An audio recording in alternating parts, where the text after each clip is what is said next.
Well, as we've been talking, the Republican National Convention set to kick off a third evening of festivities. The GOP has expressed unity following the assassination attempt on Republican nominee and former President Donald Trump. You could see it this past weekend after the news broke Saturday night, a shift in the atmosphere in Milwaukee. But many observers have also noted there's still an undercurrent of division at the convention. Even as some speeches champion the sanctity of life in every zip code, as I mentioned, the House Speaker said, the Republican Party has also platformed speakers who reject core party principles, including the value of the sanctity of life. Well, given the Democrats' obsession with their unholy trinity of abortion, LGBTQ, and the climate, how should Christians respond to the muddled messaging that once was so clear between the two parties? Well, joining me now to discuss this is columnist and executive director of the Fixed Point Foundation, Larry Taunton. Larry, welcome back to Washington Watch. Always great to be with you, Tony. So I know you've been observing what's been taking place thus far this week, in addition to what took place last week with the platform that kind of jettisoned a lot of those core value issues. You know, many people, and I hear this, and I'm sure you've seen it, people say, you know, we got to win. Don't worry about those things. We got to win. What do you say? Well, it's very interesting, Tony. I'm in the process of writing a little Twitter article defending Matt Walsh of the Daily Wire, who expressed some concern about the platforming of Amber Rose, the unrepentant porn star and pro-abortion advocate. And man, was he ever trashed for the things that he had to say. And a lot of what the way people presented this in criticizing Walsh was to suggest that somehow he was opposed to such people joining the party, or that he wasn't about winning. And of course, I don't think that's what he was saying at all. And I know for myself, my primary concern here is you have to have core convictions. You have to have some kind of core principles that define who you are. And pro-life has been the central tenet of the Republican Party now for decades. And you have 81% of Republicans who affiliate with a church. To me, this was as in your face to that constituency, platforming her as Trans Visibility Day was on Easter. You go back to Ronald Reagan. In 1976, he spoke at the convention. That was when Gerald Ford was the nominee. But that's where he made his bold color speech. And it was regarding the platform. And that was the first time that we actually saw pro-life language in the platform, which has been, and he said we got to be a party of basically big ideas and of those transcendent values and principles, and around that build a big party. And I think to your point, that's what's happened. That issue has been the bridge which has brought many evangelicals into the political process. What happens if that is shoved to the back or minimized as it is in the current platform? What do Christians do? I mean, look, you only have two parties. You got one that's radical on abortion. You got one that's kind of muddling its message. You know, what are we to do? Well, you know, it's very interesting, Tony. After the emotional weekend, the attempted assassination on Trump, and him saying on Sunday, and I take it to be very sincere, that God alone had spared him, had saved him. They had the opportunity to come in on Monday into this convention. And wow, they could have really galvanized the Republican base that was already galvanized after that assassination attempt. And I'm trying to square Trump's comments that he thanks God with platforming someone who represents, again, unrepentantly, everything that God hates. I mean, we're talking about the the killing of children. Now, I get it that there are those who say, well, we're doing this in order to win. We have to get votes. But the question I have is, votes for what? For pro-life? Well, apparently not. For strong families? Well, apparently not. again, I just come back to the fact that you have to have some core principles. And those people who would criticize those of us who take issue with this in saying that you're trying to legislate morality, every meaningful law that we have is legislated morality, whether it's from child abuse all the way to murder. I mean, that's what it is. And it just means that these are people who are drawing the line somewhere else. And the way I put it with those people, again, who are critical of the way we would feel about this, Tony, is I say, well, would you have been offended if they had, say, platformed an illegal alien who was for open borders? Well, immediately they said, well, that'd be a betrayal of a central party platform tenet. And I say, exactly. That's exactly the point. I think for us, Tony, the hope is that J.D. Vance, who seems to be a very strong, authentic conservative, we'll have to wait and see, but that Vance will begin to give the party some kind of moral backbone again. But I can't know that for sure. Well, when you look at the speeches that are given there this week, that are given in Milwaukee this week, will soon be forgotten. I mean, there's very few speeches that are that stirring that people remember.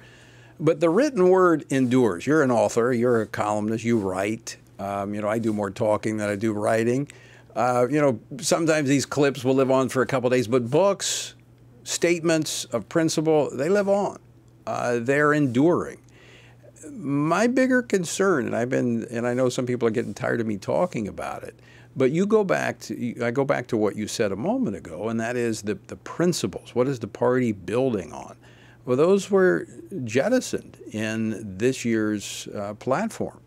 That's disturbing because those are guideposts. Those are aspirational. That's what we're about. That's what we're pursuing. And it is around those big ideas that we build a big tent party. I think you lose the ideas, you lose the people of conviction.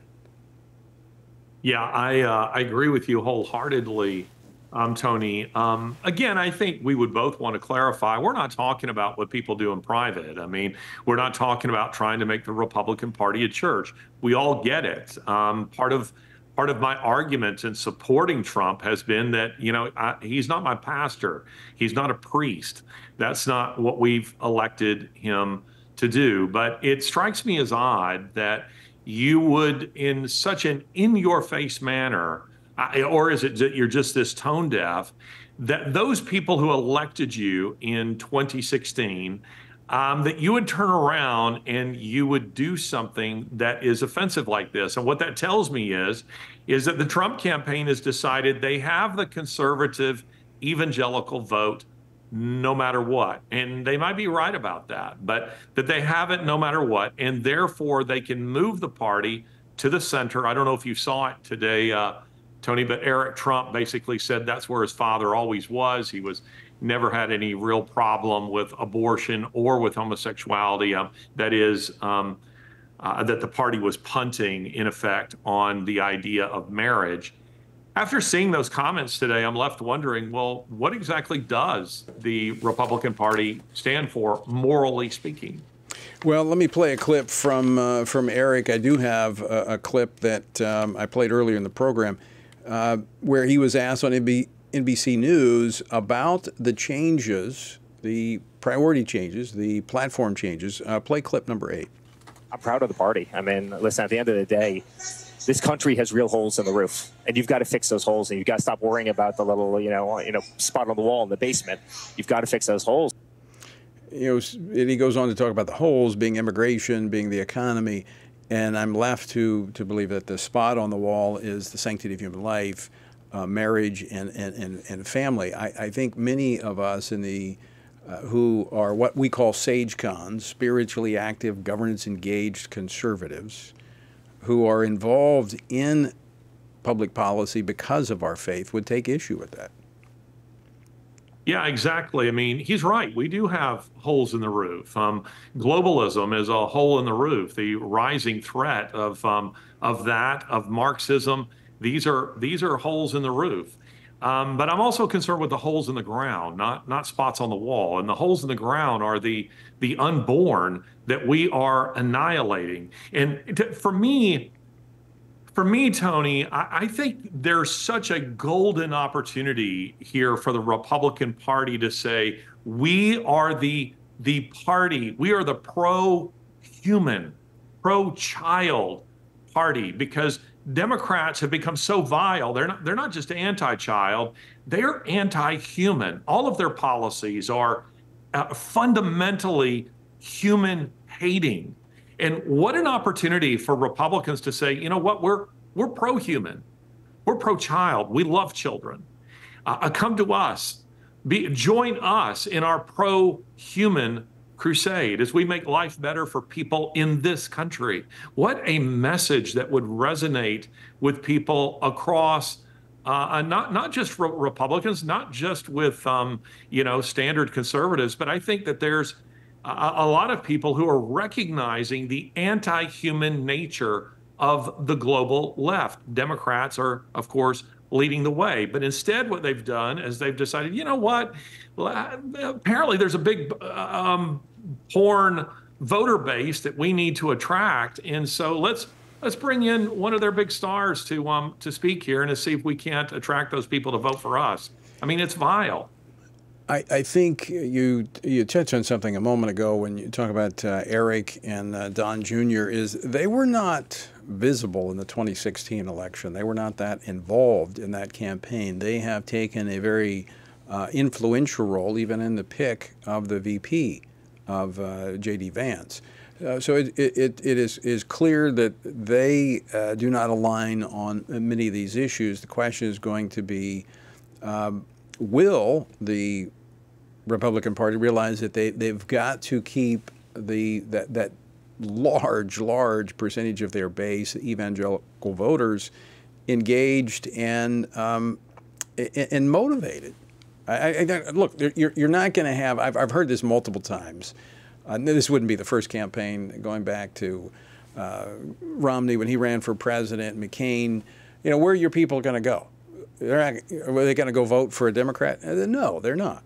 The problem is, though, some of them may stay home, and we understand that voting is a responsibility. It's a right as an American. I think it's a responsibility as a Christian.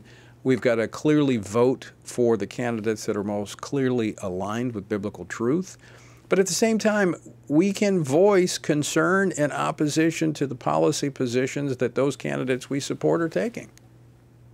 Yeah, I agree with you, Tony. And again, I mean, who among us wasn't deeply moved by that image of Trump? I mean, how iconic, how brave. After the attempted assassination, a bloodied Trump who tells the Secret Service to stop, to let him speak, and that fist pump and the American flag behind him. And we go from that into this kind of milquetoast so far convention where it feels like we are surrendering ground on who we are, on the things that define us, and that really starkly set us apart from the Democrat Party. I think most conservatives in this country aren't interested in their choices being leftist party A and less leftist party B. And so I agree with you, Tony. There needs to be huge pushback from the conservatives within the party to say, this is the kind of nonsense that we won't tolerate. And we're not going to go along with this move to the to quote unquote to the center. And it's not to the center. It's actually to the hard left. Yeah. You know, it's one thing when you're incrementally moving a movement in the right direction, but when you have tasted of truth and you've been there and then depart from it, it's a whole different issue. And I think that's where the Republican Party, it moved to a place of solid truth on the unborn, and now it's gravitating away. I think the reaction should be very, very strong. Yeah, I agree with you. I'll never forget William Bennett saying this. He said that civilizations don't collapse overnight. They do it incrementally, the word that you just used. Well, the same could be said for political parties. And once you weigh anchor, you just become all sail. You no longer have principles. What you have are opinions. Yeah. And we don't want to be the party of opinions. We want to be the party of principles. Larry Taunton, always great to talk with you. Thanks so much for joining us today. Great to be with you, Tony.